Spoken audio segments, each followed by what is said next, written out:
Hey, good morning, good evening, good afternoon, folks. It's the one and only V, the Gorilla Times, coming to you live on this edition of Exit Strategy. And we have with us Tim Kirby of Russia Hardcore, as well as his very close friend and guest, Timur. And they're both here to break down everything that's happening around the world, the latest from the Eurasian front, and also opportunities for those of you who are looking to get out of the insanity that is the West. And you believe that there are only two genders, which is a very radical concept. Well, yeah, we're one of these two gender countries nowadays. Yes, yes. It's like some things are not incompatible, and yeah, so we're on that system. Terrible. I mean, in the West, we have a choice. If I identify as peanut butter this morning, I can be peanut butter. And there's nothing stopping me. I also do like how they've intellectually expanded to the concept of pansexual, where it's not that you're one or more, it's that you're kind of all at the same time. It's kind of like a quantum theory, as long as you don't look at the person, their gender is all over the place until you look at it. Oh, yes. Like Schrodinger's cat, but of gender.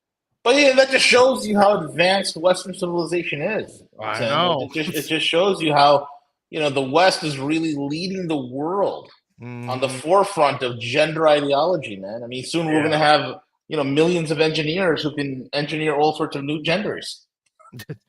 Oh, yeah. And Kamala Harris is going to make the U.S. taxpayer pay for all that, I'm sure. Oh, God. Yeah, I'm sure. Exactly.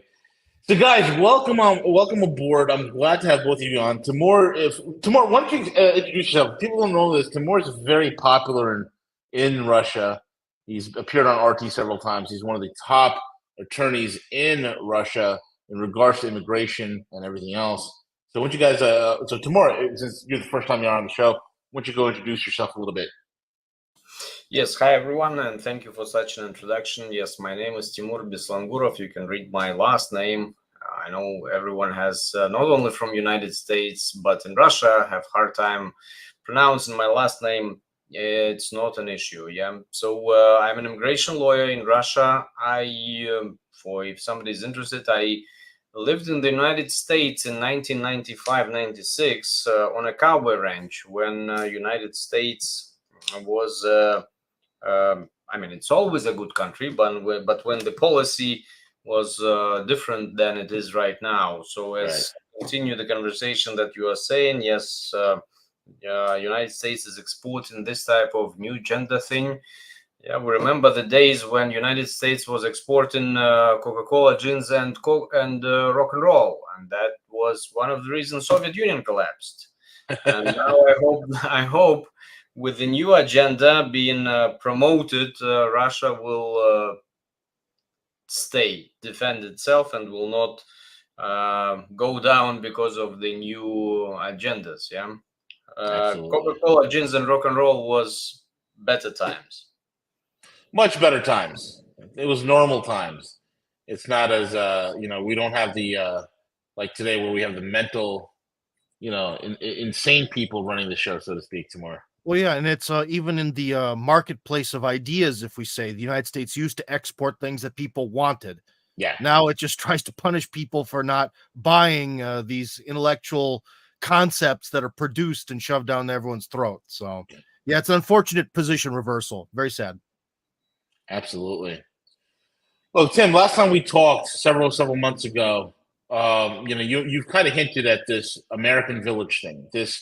You've hinted at it. You literally were predicting this like 2 years ago that you guys are working on this, and immigration laws are going to start changing.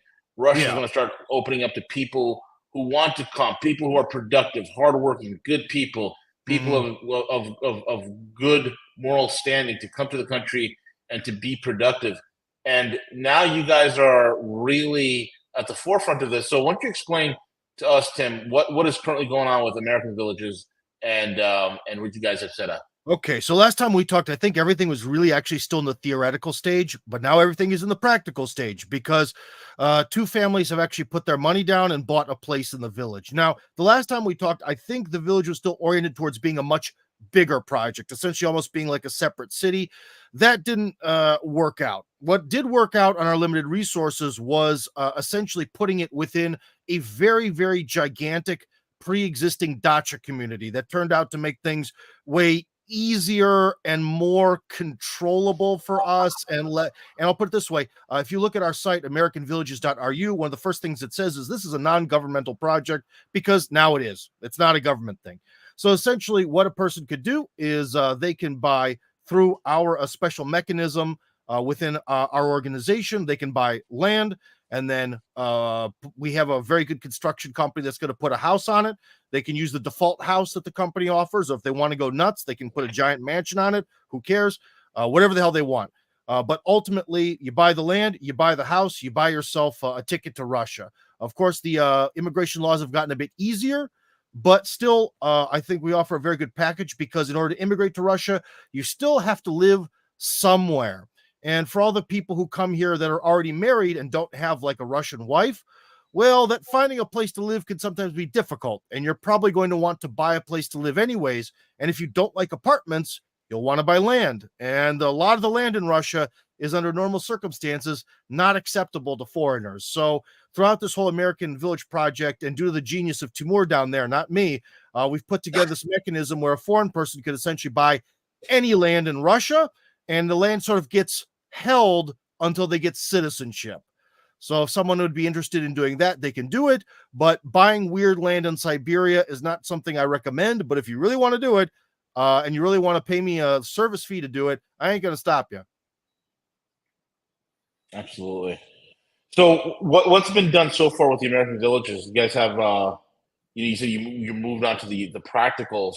That's number one. Yeah, That's the first question I'll ask you. And secondly, if you could elaborate some more on President Putin's latest, decree in regards to opening up Russia for immigration. So Tim first, and then Timur. Okay, yeah. So I'll be quick so Timur actually gets a chance here. So, anyways, basically, when we opened the village like 2 months ago was, I think, the official sort of grand opening.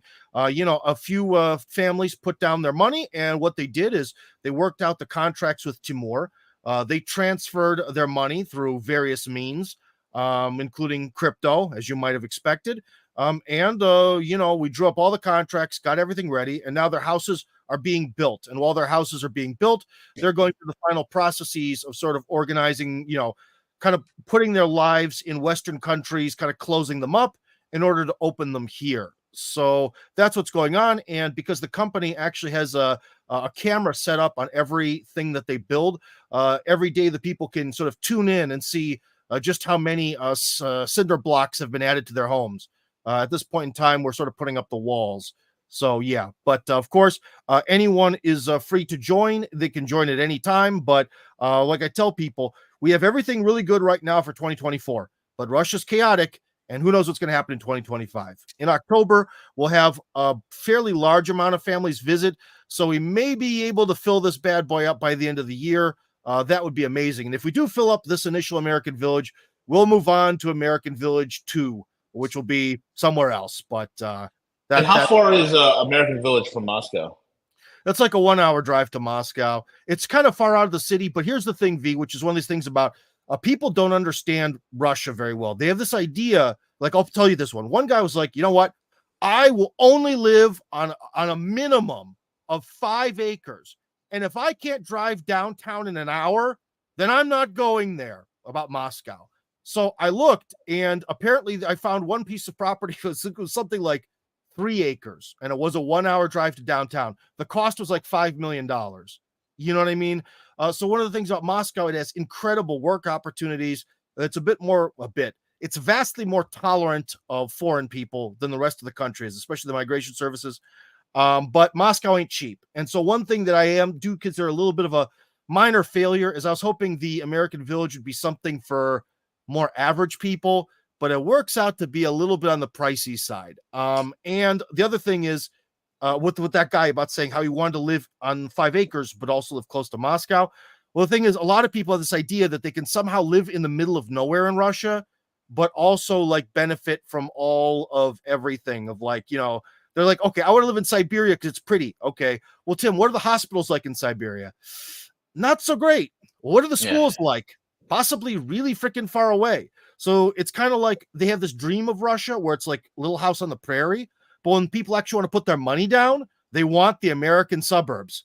And the Yes. areas around Moscow can offer a very much more pretty suburban lifestyle. You know, our suburbs are kind of ugly, more natural, lots of trees, better integrated, beautiful sort of suburban lifestyle that has access to this gigantic, you know, labor market that's in Moscow, and probably the most friendly migration services of the country. Got it. Yeah. Timur, can you speak to us about the latest immigration law that President Putin put into play?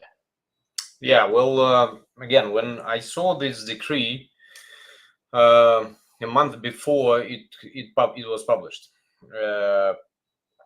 officially published, and when what I saw, I couldn't believe my eyes. Yeah, because that was too revolutionary. And I mean, oh, sorry, V, click on the button for big water. A little lower. Click on the button. Lower. Yeah. Sorry, Timur. Yeah, so what I saw in this decree, even the draft, 1 month before it was published, I couldn't believe my eyes. I thought that just goes beyond my wild dreams, and I was trying to push something like this, and Tim knows, for maybe 3 years on different levels of Russian government. Yeah, so my opinion,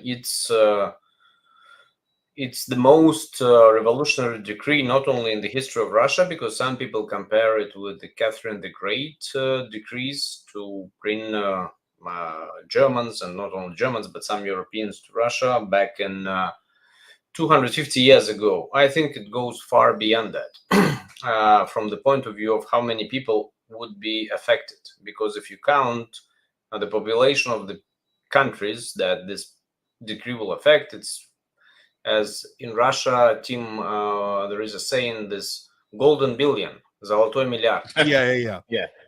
Yeah. So basically, it's 1 billion people approximately that can benefit from this decree.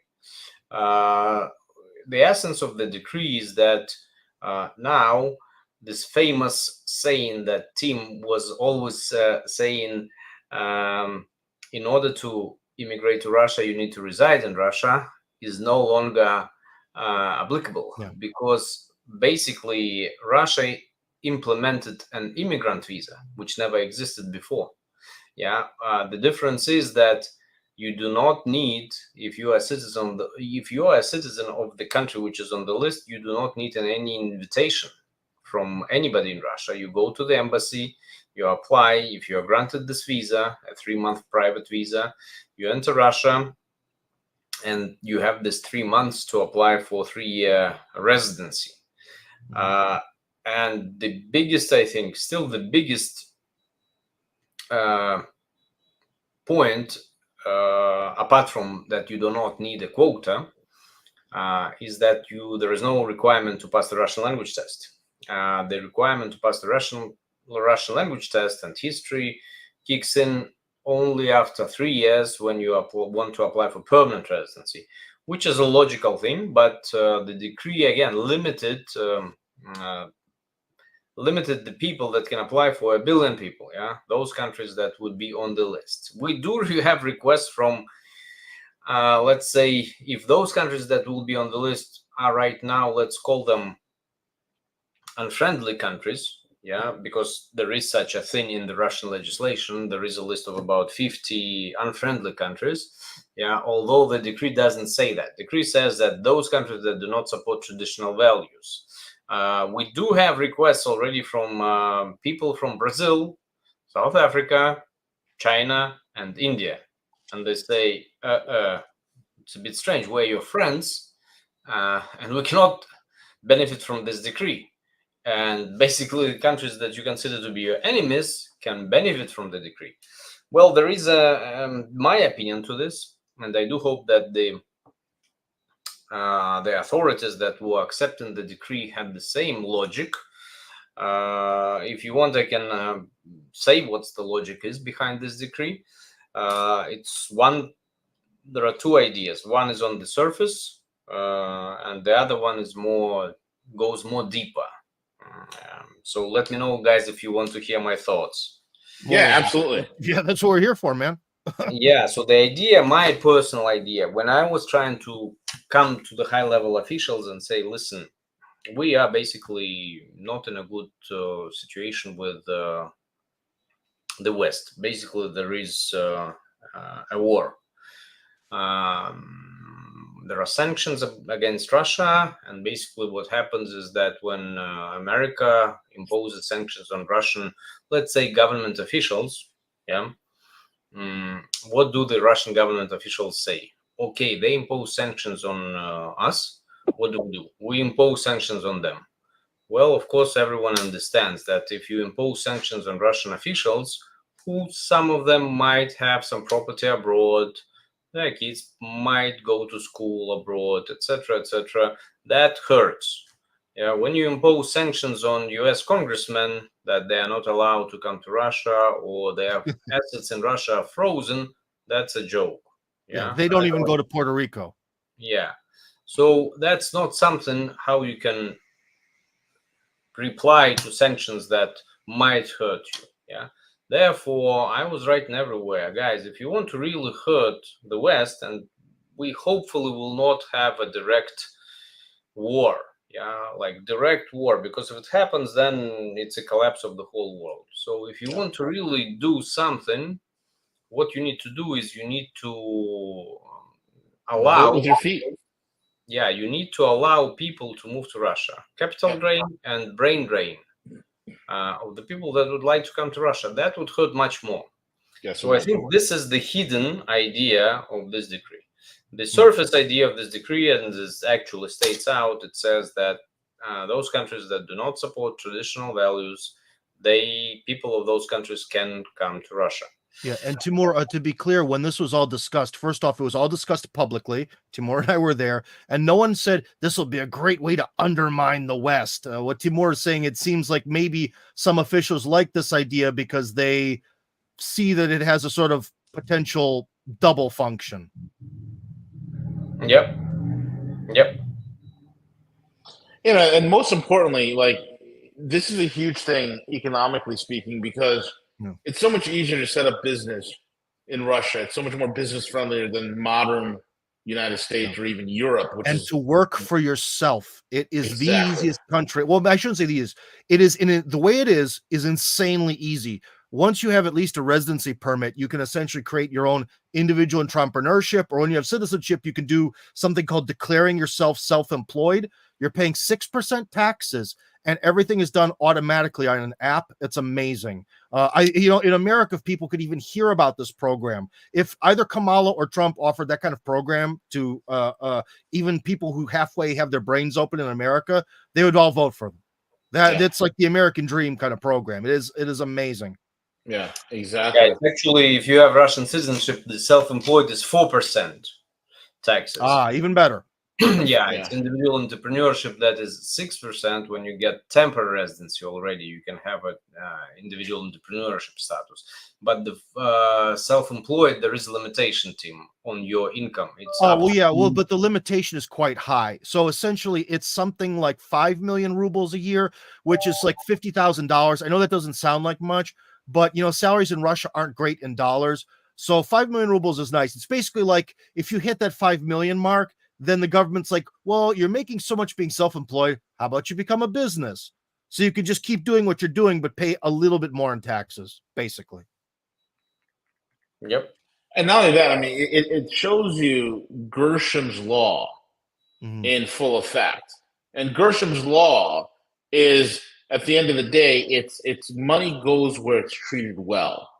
And that's what you're seeing is happening. Money is going to go where it's being treated well. And when you have a place like Russia, which is extremely business friendly, which is pro freedom, right? It is the last bastion of classical civilization, so to speak. And people are going to leave, and that's the whole entire thing. The West is, you look at two of the states that are in the United States, which is New York and California. Two failed states, two states that are completely non-investment friendly. These are not places you want to invest in. These are not places you want to do business in. And if the country follows the model of New York and California, it's going to go in that direction. And this is the whole thing. I mean, this year, guys, this election and all the drama that's going to happen after November the 5th from this election is going to really solidify where we are as a country in collapse. And it's going to be very apparent. And folks, I'm telling you, these are some of the opportunities that are available. So that's one of the things I want. People vote with your feet. You want to hurt the civilization, this failed state, this garbage state that we're turning into? Leave. It's the ultimate form of protest. That's how I tell people is it's like, okay, so if this, we joked about this kind of at the beginning of the podcast and before, the evils of the cis white male. Well, okay, let's just say the cis white male starts to really bail on the United States. Well, maybe people might start to miss him and respect him more and sort of be like, yeah, maybe we went too far with this. Yeah, maybe we should just have a rainbow of different people who all kind of believe the same thing and living together and no more racism stuff. So in some ways, you're right. It could actually be, in a strange way, a boon to the United States to finally have that the middle class who has really been trounced on to kind of stage a nonviolent protest of a unusual kind. Yeah, well, here's the thing, though, man. America is going to be, what is balkanization in the United States going to look like? We probably have close to over 30 million illegals in this country right now. 30 million, maybe even more, maybe 35 million. Okay, we don't exactly know, but we know it's more than 30 million. What is this 30 million going to do when the system collapses here, right? It's you're talking about, like, I don't see America staying intact together as a unified country if there is a collapse. Or if it does collapses, we're going to go the way of Argentina, where you're going to have a strong central government that's pretty predominant in Buenos Aires, but then outside of Buenos Aires, it's kind of like a jurisdictional fiefdom with various governors who have more power than the centralized government. We could head in that. It's going to be interesting. Well, the thing is, I didn't think we get too much into like the politics of stuff, but I can just say this much is you have to look at history for examples. And one thing why I don't advocate revolutionary change in the United States is because after every revolution, life sucks for a long time. It is pretty bloody and brutal. If we're talking about you're talking more about a systemic collapse. I think the only real major, like, violent, monumental collapse of a society that we really can say that we it's, in modern history is the Soviet Union. And ask people in Russia about what the 90s were like. And if America's going to have to go through the 90s, it is going to be a nightmare, because many people estimate that really the 1990s killed a lot of Russian people, that, the population here would be much bigger. It really had a bloody, violent effect. And not only did it kill a lot of people, but it broke Russia into pieces, just like you're saying. So although it sort of depends on the actions of others, because, the United States was very happy to see Russia be broken into pieces. But I can tell you one thing that might sound sad if you're pro-America as being 40 or 50 states, 48 contiguous, is that most geopolitical experts here would say, yeah, if America was broken up and doesn't have access to both coasts, it would never be a superpower again. So there might be people who are smarty pants in China or Russia or India who, after the breakup of the United States, might advocate the same sort of attitudes that Washington did when the Soviet Union met its inevitable end. I think so. I mean, here's the thing: when it's not the question of if America collapses, but when America collapses. You're talking about, you're going to have a collapsed country with nukes, right? And and I think it's going to be the same situation occurred when, at the end of the Soviet Union, where the Soviet Union ceased to be, and now you have nukes in brand new territories like Ukraine. These things have to be secured. So it's going to be interesting to see what the rest of the world's going to do, particularly Russia and China, in regard to the fact that you have right now a collapsed country with nukes. Well, if we were going on I was kind of hoping to have a happy conversation about immigration and all the this is good. Russia offers. But if the Mexican cartel, if the United States falls apart and somehow the Mexican cartels surround where nuclear silos are and get access to them, that'll suck ass. Yeah, what can I tell you, man? It absolutely would, man. And that's the whole entire thing. It's like, you're going to see we have a porous border, right? If there's a collapse, the best thing that can happen is for conservative states to rally together and fortify their borders, fortify their trade agreements. I can see a lot of the red states, quote unquote, cutting trade deals with Russia, cutting trade deals with China, so that they can bring themselves up. But this is the darkness, the fog of what we're trying to visualize here, right? Mm-hmm. Because America's in a dangerous place, and I'll tell you why it's in a dangerous place. It's in a dangerous place because, number one, we don't have the talent or the intellectual people that can get us out of the mess that we're in, number one. Mm-hmm. Number two, we don't make anything here in this country, right? Literally, we don't make anything. Well, that's what happened when we decided, as Francis Fukuyama said, that we experienced the end of history when the Soviet Union collapsed. Because as soon as we experienced the end of history, we turned ourselves into sort of the capital city of the global world empire, and then we didn't need to build anything anymore. Well, now it looks like there isn't going to be a global empire. There's going to be a global consensus, or whatever the hell people want to refer to it. And when you have a global consensus, you need to have a diverse economy that does everything, or else the other people who you're in consensus with might one day stop caring if you participate in the consensus, Exactly. So unfortunately, the United States has been redesigned to be. Yeah, go ahead, Timur. Yeah, my opinion is, I also thought a lot about this situation that United States right now faces. Basically, my opinion is that the problem is not about Democrats and Republicans, which was always, for the history of United States, pretty much two main parties. Yeah, the problem is that you guys are so divided that regardless of who comes into power, what can that person do? Change the laws? So what? Third of the population or quarter of the population are rainbow or something like that. Yeah, they believe in some different things. They're drug addicted. Their freedoms are beyond something which is understandable to normal humans. Yeah, all those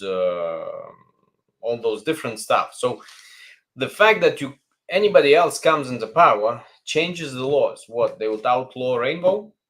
I will never believe in that. So it's just a situation where there is no way to win, because it's not or sustain the country, because it's not economical thing. Yeah, it's not about whether you have the production in US or you have the production in China. It's about the fact that culture. You dissolved your culture. So the United States wanted to export this rainbow thing to other countries to destroy them. And in many cases, it was a good thing. Successful, not good. Successfully, they did it. But internally, you still have people in Texas and in other states that say, no, we do not want that. Yeah, I remember in 2013, I think it was, if I'm not mistaken, I was in San Francisco on conference, International Bar Association lawyers. Yeah, so 500 lawyers from all over the world were sitting in one hall. We're having this gala dinner, and the host comes on the stage and says, ladies and gentlemen, and at least that at that time in 2013, he was addressing us as ladies and gentlemen. Yeah, and he said, today is the historical day and historical moment in the history of the United States, because the Supreme Court of the United States just made a decision that it's up to a particular state to recognize same-sex marriages. Literally, we are sitting there, and half of the hall applause, and half of the audience were like, well, that's the beginning of the dawn, of the going down. And the table that I was sitting with, there were American lawyers, there were people from India, from all over the world. I mean, there were 12 of us. None of us were kind of, cheering that situation up. And when we continued this conversation with some of the Americans, lawyers that were there, they said, well, listen, the United States is such a country right now. We're in San Francisco, the rainbow capital of the world.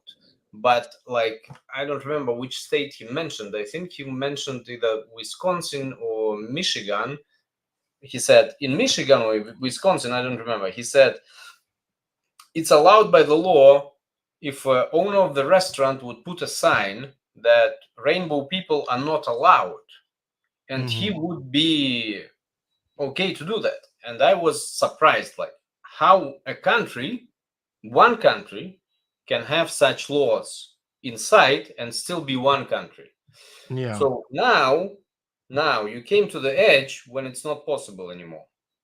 I don't think it's possible to having such different views and even local laws, state laws, to have one country. The elections will show, but I think whoever wins, the other side will be furious. Yeah, you hit the nail on the head, man. I think we've come to culturally to such a dissolved place that there's no reconciling with the other side, so to speak. Yeah. Right. There's no unity, and you can't. I mean, they're like people, and there are family members that don't even talk to each other because of their political leanings. Yeah, that's to the level of where we've gotten today. Well, yeah, and the thing that is also important is that I know some people think that he actually just is a fake person, fake candidate or whatever. But one of the things that Trump initially tried to do, but maybe failed, was he seems to want to get everyone on the same page. This whole "Make America Great Again" thing is to have everyone kind of like go back to the constitutional values, everyone to get this sort of solid majority of people who believe in one vision of America. That's kind of, in a way, I think, something he's been trying to do, just not overtly. He doesn't come up there and say, I want to ideologically change and make a core of Americans who believe in the same thing. But he doesn't say that, but his actions try to prove it, but or show that, that's the case. So I just want to mention that's weird because all these videos, everywhere you're showing, I've been to a million times. So it's all very familiar, So this is this bridge has a subway station inside of it. That's that's the wild. glass is there. Yeah. It's a nice view. Beautiful country, man. Absolutely beautiful country. And this is what people want. I mean, you come to the United States these days, the infrastructure is falling apart. There's crime everywhere in our one big cities. Homeless people are absolute lawlessness. Nobody can live like this.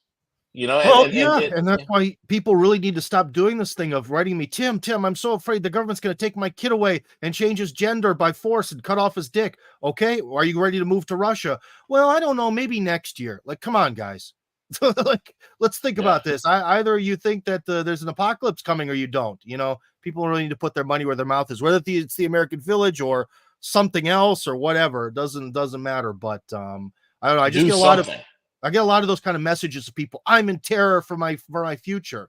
Then do something about it. Correct.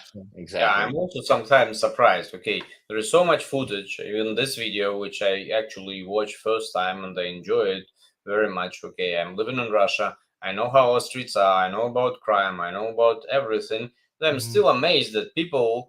Okay, I know that Americans are quite ignorant from the point of view of caring about other countries. Yeah. Correct. And they're very used to type of their internal propaganda, but you cannot make this image. It's not Mind Journey that created this video. You can see that there is clean streets, everything is cool, everything is nice. Moscow is probably one of the best cities in the world from point of view of technology, infrastructure. Okay, this is cool stuff, but at least it shows that things are being repaired. But my point is, okay, like, how can you still believe in what you are being told and still think that Russia is a Soviet Union? And also, by the way, one thing which I would like to bring up, when somebody tries to put an equality between, sorry, can we mention this? Absolutely. What Hitler was doing, like equality between fascism and communism, I think that fascism and communism you cannot put equality, because communism is economical system. First of all, fascism is human hate system. And so some people are trying to sell that and saying, that's equal. No, it's not equal. And we are also not communists for a long time already. Correct. And when you look at this, and when you look at the streets of some of the American cities, I mean, when I was in San Francisco, still in 2013, this Union Square was okay place. You cross the road from Union Square, and what you see is just I mean, you won't see it anywhere in Russia, nowhere, not in a single faraway place. Because I've traveled all over the country. I've been 60 of the 89 regions of Russia, so I've definitely seen some places that are a little on the poor side. But yeah, you don't see this. Here's Pennsylvania. You don't see this. This is Philadelphia. Yeah, you might see in certain places maybe one or two guys drinking on the street somewhere when they're not supposed to. This is way more than two, and there's a lot of garbage too. Regardless of ethnicity in Russia, people are pretty good about cleaning up after themselves. Except maybe some drunk guys who go to the river to party don't, but around their own houses they sure are. Yep. Here's U.S. This is a U.S. metropolitan area. I can bring up New York and show you the same scenes. I can bring up Los Angeles. I can show you the same scenes. This is it. Look at this. Yeah, we know. I mean, we see this everywhere in Russia. I mean, these videos are shown on Russian main channels. Some Russian propaganda. Yeah. They can't believe it. They think it's a Hollywood production. For context, that's a public park. It was the biggest park in the Soviet Union, and they used it as a display center for all of the wonderful achievements and quotes of communism. But of course, nowadays there is no communism, as we just talked about. So now it's just kind of like a neat place to be. Well, but do you have the cultural enrichment like this? I mean, this is cultural enrichment right here. Yeah. This is a real experience. Timur, next time you come, I want to show you these streets. This is a real cultural exchange here, man. I traveled the world enough. I'm okay here. Well, and also one thing I've never asked you, Timur, after all the years we've known each other, but so also, how does it feel for you being an ethnic minority in Russia? Because you were just talking about fascism. Sure. Good question. I feel myself great. And also, a small joke. Of course, when we had the 90s, it was different story. Like now, it's some anniversary. How many years when we had this terrorist attacks and the several houses in 4 different and so I remember we've been students, and we tried to go to, like, it was Friday, we wanted to go to a nightclub. So we go to a nightclub, and there was face control, and my friends who ethically look like Tim and me, so I was not allowed to enter. And my friends were like, "Oh, come on!" They was trying to argue with the security. I said, "Yeah, no problem. I understand. I totally understand. Okay, no problem with that." But then, about 10 years ago, there was this hipster culture that appeared that men started to wear a beard, and I was like, "This is good, because now I can at least not shave every day." No, I don't feel any kind of prejudice at all. Margarita Simonyan was saying that it did exist in some of the cities in Rostov. Well, yeah, because another thing about the potential future of the United States is, well, one thing is the Soviet Union really. If you listen to all the people who complain about Russia, like the people in the Baltic countries or the Ukrainians or whatever, they're all mad about things that happened in the Soviet Union. So when the Soviet Union collapsed, they took out a lot of their rage on Russians, especially in like Tajikistan. And that rage in Ukraine built up over a 30-year period, or 20-year period, I should say. And then in 2014, really came into being. So, that's people in Russia have lived sort of through that, and also gotten over it, which is nice. And here you see some more of the cultural enrichment that we have here in the United States. A lot of cultural enrichment. The worst thing about this is, like, why would you have a business if you know that if somebody does that, you call the police, and police says if there is no threat to life, then we don't even come. Yep. Yeah. Well, that's why businesses are leaving California. Now, even if there's a threat to life, you're out on bail with no bail in less than 24 hours. And there are people that there's no bail laws now in New York where if you can do an attempted murder on somebody, and if you fail in your attempted murder, the police will release you so you can go back and kill the person you were trying to kill in the first place. You know. No, So well, that's that's one of all the, being that's all that sort of liberal kindness and understanding. Yeah, because criminals are victims, man. We got to look. Well, This is yeah. not Well, history. if you believe that the ultimate cause of crime is the fact that someone's become a victim, and if you remove their victimhood, then they won't commit crimes, then that makes sense by that logic. The thing is, I'm not quite sure that that actually makes sense because, you know, I don't know. It doesn't really seem like it's just that. And also, it's hard to really exactly say who's a victim and for what reason and so on and so forth. Yeah, exactly. I think it's also as one of the American clients told me, it's a matter of how fast is the destruction speed. Yeah. Disruption.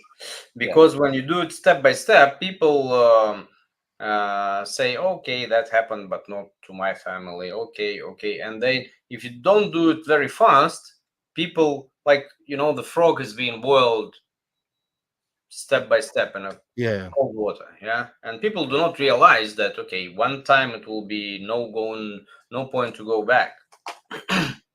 Yeah, it'll be too late. And that's the other thing people need to realize. It's like, you could vote yourself into this type of nightmare, but you can't vote yourself out of it. Yeah, and I mean, we've even seen that because I can say, knowing a lot of people who live in rural Ohio, that it seemed like for a long time that maybe this sort of weird sort of madness that happens in California would stay there, but it doesn't. It gets exported. No. It doesn't matter. There is no like safe space from the LGBT nightmare. It is everywhere and in everything. I mean, once the United States started hoisting rainbow flags above its foreign embassies, you should know that there is no stone that will be left unturned. In terms of it. So exactly. Yeah. Gentlemen, how do people contact you guys? Oh, well, as you see, there's the site for the American Villages, which people can check out. Yeah, if you click on the button again, because that's the main page. Go down and actually click on the project button, please. Down. There you go. That button. Find out more. Because then actually, yeah, you showed it a little bit earlier, but it's best to show the actual project here. And it says, it has gas and water and electricity and all that. There's actually security at the place if you really care, and garbage removal. Because in some places in Russia, they don't have that. So anyways, that's the actual photo. Like that, these are actual photos of what it looks like. They're not just stock photos. That's actually what it looks like in summer, anyways. Beautiful. Yeah. Like right by the water reservoir. So you can go walk and go swimming if that's what you're into. Wow. Yeah.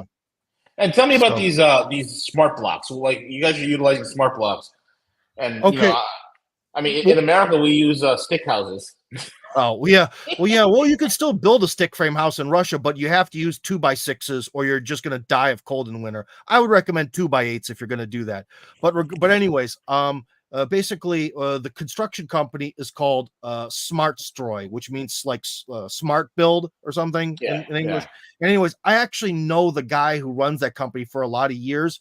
And so I talked to him. I was like, we're doing this American Village. How can we make a house cheap? How can I do this in a way that'll maybe be exciting for you? So it'll be kind of like a fun project for you too. And he was kind of like, well, I have this thing. I call them smart blocks. They're my own proprietary cinder blocks, and they're in all my new projects. I was like, fine, let's do it that way. Because in Russia, like these houses are actually made of, essentially a special kind of cinder block, but the rebar is in every hole. So I assume that a semi truck can't drive through your walls. That's the most amazing thing about I was looking at it down here with the smart block construction, having rebar that within the block itself. You're talking about a very in the holes, yeah. Goes down, and then you fill it up. So you fill it up with concrete, so that way it intertwines and becomes like one giant mass of concrete block and bar. So it's amazing. So it's a pretty tough construction method. And I'm also glad because, you can build American style houses here again, but you have to use, like I said, 2x6s. But I don't know, I kind of didn't want to put my name on that either. Like this is definitely, even if some problem comes up in the future, your house is going to last a long freaking time. So Exactly. yeah, that's one of the reasons. And the only thing is that a photo of a kitchen there, that is a stock photo just to show what a kitchen could look like. That's one stock photo there. But otherwise, most of the photos here are of the actual place. If you keep scrolling down, there should be some winter stuff.